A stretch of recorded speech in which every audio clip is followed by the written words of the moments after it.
अस्सलाम वालेकुम viewers, welcome to my channel multilingual. Hopefully you all are doing well.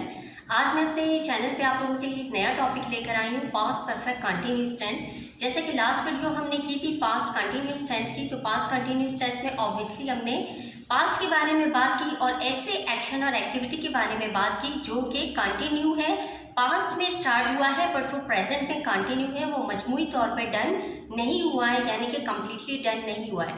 लेकिन आज हम जिस टेंस के बारे में बात कर रहे हैं, पास्ट परफेक्ट कंटिन्यूस टेंस, ये ऑब्वियसली एक ऐसा एक्शन है जो कि कम्प्लीटली डन हो चुका होता है हमारे पास। यानी कि मैं ये काम कर रहा था, मैं 2 साल से वहाँ रह रहा था, मैं 3 साल से वहाँ जॉब कर रही थी। तो इस तरह के कुछ इसके सेंटेंसेस बनते हैं हमारे पास। तमाम सेंटेंसेस मैं आप लोगों के लिए फॉर्म करूँगी, स्ट्रक्चराइज करेंगे इसके सेंटेंसेस के, किस तरह से इसका फॉर्मुलेशन जो है वो अप्लाई होती है और क्या ऐसे एलिमेंट्स हैं जो हम अप्लाई कर सकते हैं इसके लिए, कौन से ऐसे एलिमेंट्स हैं जो नॉन एप्लीकेबल हैं। सो इसी के साथ ही अपने वीडियो को स्टार्ट करते हैं बिना वक्त ज़ाया किए। So let's start.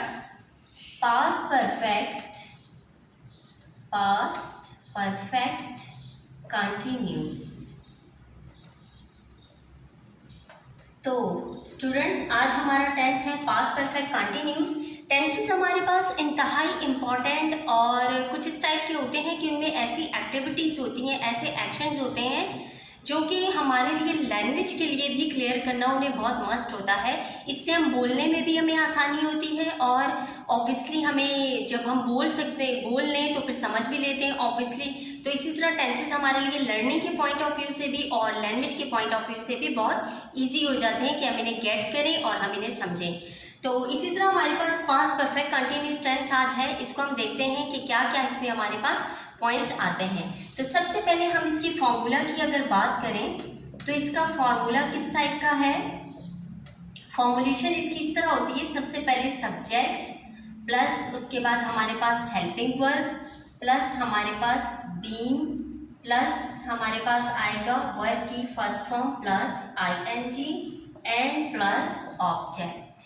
As we know that हमारा सेंटेंस जो है पॉजिटिव का, अफर्मेटिव का जब स्टार्ट होता है तो सब्जेक्ट से स्टार्ट होता है। ऑब्वियसली उसकी एंडिंग जो है वो ऑब्जेक्ट पे होती है कि हमारा जो डूअर है, काम करने वाला है, वो किस ऑब्जेक्ट पे काम कर रहा है, उसका ऑब्जेक्ट क्या है। ठीक है, तो इसी चीज़ को हम साथ लिए चलते हैं। अगर इसी फॉर्मूला को मैं कन्वर्ट करूँ नेगेटिव में तो हम नेगेटिव की बात करेंगे, subject plus subject as it is आ जाएगा, हेल्पिंग वर्ब हमारे पास एज इट इज आ जाएगा, प्लस नॉट प्लस बीन। एक चीज़ जो सबसे बड़ा डिफरेंस है और चेंज है वो ये है कि helping verb plus been use होगा, यानी कि यहाँ हेल्पिंग वर्ब हमारे पास पास्ट परफेक्ट कंटिन्यूस टेंस का अगर मैं बात करूँ तो क्या है हमारे पास, हैड।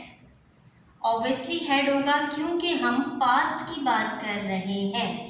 अगर हम प्रेजेंट की बात करते तो हम यूज़ करते हैज़ और हैव, जैसा कि हमारे पास प्रेजेंट कंटिन्यूस टेंस में यूज़ होता है, जैसा कि हमारे पास प्रेजेंट परफेक्ट टेंस में हैज़ और हैव यूज़ होता है।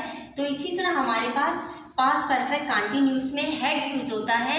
अगर पास्ट परफेक्ट की बात करें तो उसमें सिर्फ हैड यूज़ होगा। अगर पास्ट परफेक्ट कंटिन्यूस को हम अब समझ रहे हैं तो इसमें हम यूज़ करेंगे had plus been, had been. तो इसी तरह जब हम नेगेटिव सेंटेंसेस फॉर्म करेंगे तो subject had plus not been, had not been, इस तरह से होगा। प्रेजेंट में भी have not been, has not been, इस तरह से होगा। स्टूडेंट्स, आप इसे अपनी डायरी में नोट कर लें ताकि आपको इजीली ये पॉइंट आ जाए।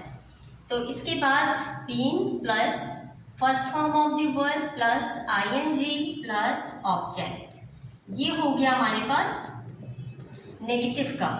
अब इंट्रोगेटिव का अगर हम बात करें तो हमारे पास आएगा helping verb plus subject plus been plus first form of the verb plus ING और gerund form. As I told you in every video, अपनी हर वीडियो में मैं इस चीज़ को क्लियर करती हूँ कि आप इसे जेरंड फॉर्म भी कह सकते हैं, वर्ब की फोर्थ फॉर्म भी कह सकते हैं, फर्स्ट फॉर्म प्लस आईएनजी भी हम इसे कर सकते हैं। ठीक है, तो यहाँ पे हमने जेरंड फॉर्म यूज़ किया, प्लस जेरंड फॉर्म हमारे पास आ गई plus object and plus question mark. ठीक है, हमारे पास अफर्मेटिव का आ गया फॉर्मूला, पॉजिटिव सेंटेंस का, हमारे पास नेगेटिव सेंटेंस का आ गया, इंट्रोगेटिव का आ गया। ठीक है, तो ये आप लोगों को क्लियर हो गया होगा। तो एक चीज़ जो है जिसमें स्टूडेंट्स को थोड़ा सा प्रॉब्लम होती है वो यही है जो मैंने आप लोगों के साथ डिस्कस किया, हैड नॉट बीन। हेड के बाद नॉट आएगा और उसके बाद बीन आएगा। ठीक इसी तरह हमारे इंट्रोगेटिव के जो सेंटेंसेस हैं उसमें हेल्पिंग वर्ब पहले आएगा, यानी कि हेड यहाँ पे आ जाएगा। अब मैं सेंटेंसेस आप लोगों के लिए फॉर्म करूँगी तो ज़्यादा क्लियर होगा।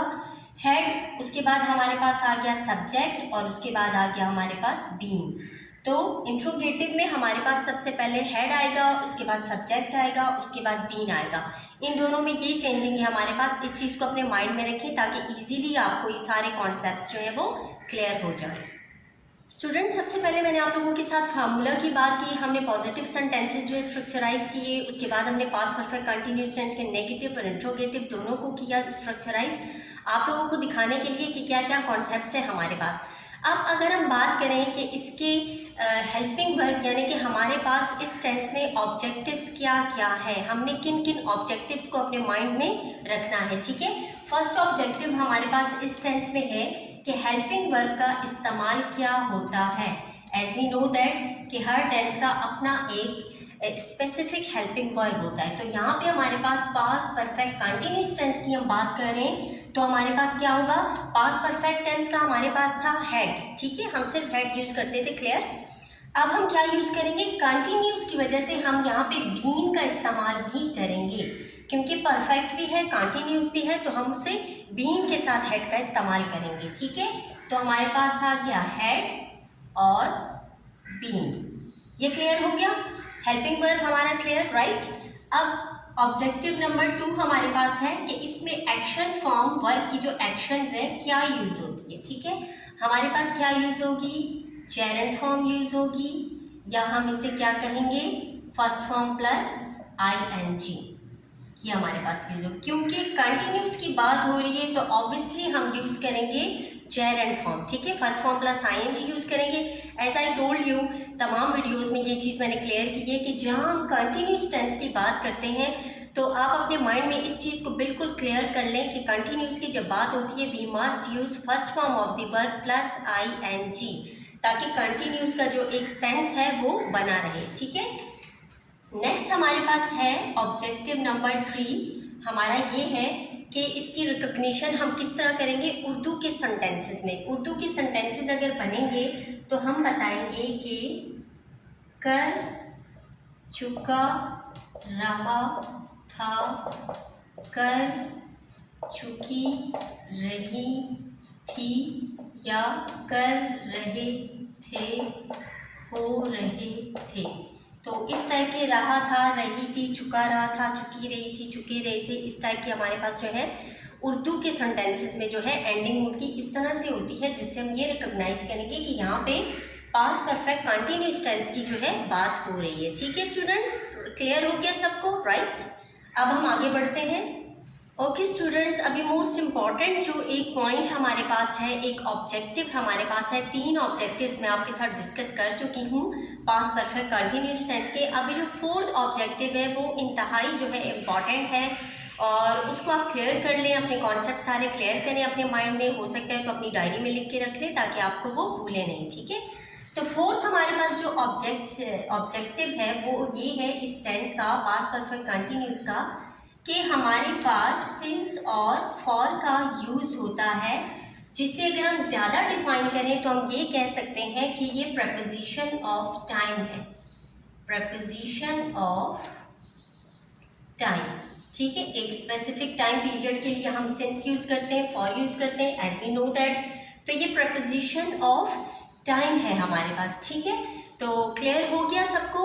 अब हम आगे देखते हैं कि जो सिंस और फॉर है जो कि पास्ट परफेक्ट कंटिन्यूस टेंस में मस्ट यूज होता है, keep one thing into your mind कि हमारे पास जो सिंपल टेंस है पास्ट कंटिन्यूस या प्रेजेंट कंटिन्यूस का, उसमें हमारे पास सिंस और फॉर का इस्तेमाल बिल्कुल भी नहीं होता है। उसमें हमारे पास वही चीज़ें एप्लीकेबल होती हैं, हेल्पिंग वर्ब प्लस वर्ब की जो एक्शन फॉर्म है, first second third what ever जो भी हम यूज़ करते हैं उसमें ऑब्वियसली हम फर्स्ट ही यूज़ करते हैं कंटिन्यूस के साथ, एज आई टोल्ड यू।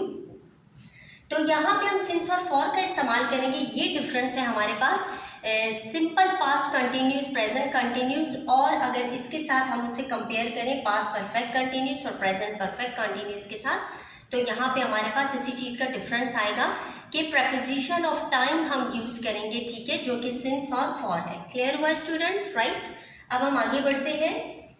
इसके बाद हम देखते हैं कि सिंस और फॉर का इस्तेमाल कहाँ पर होगा। अगर मैं इस तरह का कोई सेंटेंस फॉर्म करती हूँ जैसा कि मैं अमेरिका में 2 साल से रह रही थी, ठीक है। अब यहाँ पे बात हुई है 2 साल की, ठीक है। Keep one thing into your mind कि यहाँ पे बात 2 साल की हुई है, तो हम फॉर यूज करेंगे या सिंस यूज करेंगे, ये चीज मैं आपको क्लियर कर दूं। I had been living in America for 2 years, ठीक है। I had been living in America for 2 years। अब 2 years की बात हुई है, यहाँ पे कौन से 2 साल है मुझे नहीं पता कि वो 1930s के वो 2 साल थे, 1830s के वो 2 साल थे, या 2020 के 2 साल हैं, 2018 से वो 2 साल हैं, तो हमें ये क्लियर नहीं है। यहाँ पे सिर्फ ये है टाइम पीरियड के 2 साल। तो यहाँ पे अगर नंबरिंग यूज होगी 1 2 3 4, तो ऑब्वियसली हम उसके साथ यूज करेंगे फॉर। हम फॉर यूज करेंगे इसलिए क्योंकि यहाँ पे कौन से 2 साल की बात हुई है, कौन से स्पेसिफिक टाइम पीरियड की बात हुई है, हमें ये नहीं पता। ये जो 2 साल का ड्यूरेशन है ये स्टार्ट कब हुआ है हमें ऑब्वियसली ये नहीं पता। तो जिस काम के स्टार्टिंग का हमें पता ना हो हम वहाँ यूज करेंगे फॉर। जिसके ड्यूरेशन जब स्टार्ट हुआ है वो काम, उस काम का जो बिगिनिंग हुआ है, वो काम जो इनिशिएट हुआ है, जब उसकी अगर स्पेसिफिक टाइम पीरियड या डेट हमारे पास नहीं है, कोई ऐसा आम सी बस ड्यूरेशन है कि जी 2 साल से, 3 साल से, 4 साल से या 5 साल से, तो मैं यहाँ यूज़ करूँगी फॉर, क्योंकि मेरे पास जो स्टार्टिंग टाइम पीरियड है वो नहीं है, सिर्फ ये है कि 2 साल से। अब कौन से 2 साल हैं ये मुझे नहीं पता, so I must use over here for 2 year, ठीक है। अब अगर इसी को हम चेंज करें, यहाँ कम कर लेते हैं, she had been working in this company since 2018, ठीक है। अब क्लियर हुआ आप लोगों को। यहाँ पे हमारा सब्जेक्ट था आई, तो यहाँ भी हैड बीन यूज हुआ। यहाँ हमारा सब्जेक्ट है शी, तो यहाँ भी हैड बीन यूज हुआ, ठीक है।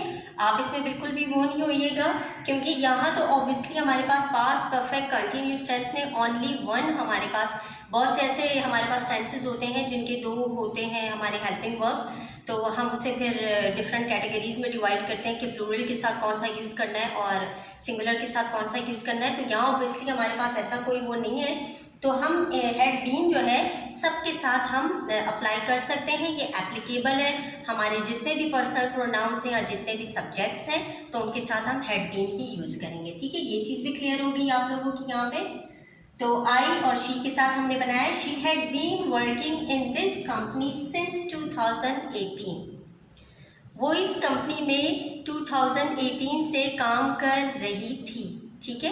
अब हमारे पास क्या डिफरेंस आ गया, एज आई टोल्ड यू कि यहाँ पे हमारे पास 2 साल का एक टाइम पीरियड ड्यूरेशन बताई गई है, लेकिन हमें नहीं पता कि वो 2 साल कौन से 2 साल हैं, वो स्पेसिफिक टाइम पीरियड नहीं है उसका, तो we don't know, we are in doubt, हमें पता ही नहीं है, तो हमने फॉर यूज़ किया उसके साथ, ठीक है। तो यहाँ पे सिंस के साथ हमारे पास 2018 है, एक स्पेसिफिक टाइम पीरियड 2018 यूज हुआ है, so we must use since, ठीक है। यहाँ हमने सिंस यूज किया, एक स्पेसिफिक टाइम पीरियड जो कि इसके स्टार्ट होने का हमें पता है, उसके बिगिनिंग पॉइंट का हमें पता है कि ये काम स्टार्ट कब हुआ है और ये इसकी शुरुआत कहाँ से हुई है। ये जो एक स्पेसिफिक टाइम पीरियड होगा उसके साथ हम सिंस यूज़ करेंगे, और जहाँ पे हमारे पास बिल्कुल ब्लैंक होगा, हमें पता नहीं होगा कि इसका जो ड्यूरेशन है वो कब से स्टार्ट हुआ है, बस वो ये काम कर रही थी या वो वहाँ पे जॉब कर रही थी 2 साल से, तो हमें इस 2 साल के टाइम पीरियड का बिल्कुल भी नहीं पता, हमने वहाँ फॉर यूज़ किया। तो तो होपफुली स्टूडेंट्स कि आप लोगों को क्लियर हो गया होगा बहुत अच्छे से। कुछ पॉइंट्स अपनी डायरी में नोट कर लें ताकि अच्छे तरीके से आपके माइंड में कॉन्सेप्ट सारे क्लियर हो जाएं। और अगर आप वीडियो देख लेते हैं, समझ लेते हैं, तो फिर इसी तरह प्रैक्टिस स्टार्ट करें। 8 से 10 सेंटेंसेस इसी तरह आप फॉर्म करें, बनाएं और चेक करें, टैली करें कि आपके बिल्कुल सही बन रहे हैं। तो you became good in your English learning and language as well. So इजाज़त चाहती हूँ यहाँ आप लोगों से। इंशाल्लाह मिलते हैं नेक्स्ट वीडियो में। तब तक के लिए टेक केयर, अल्लाह हाफिज़।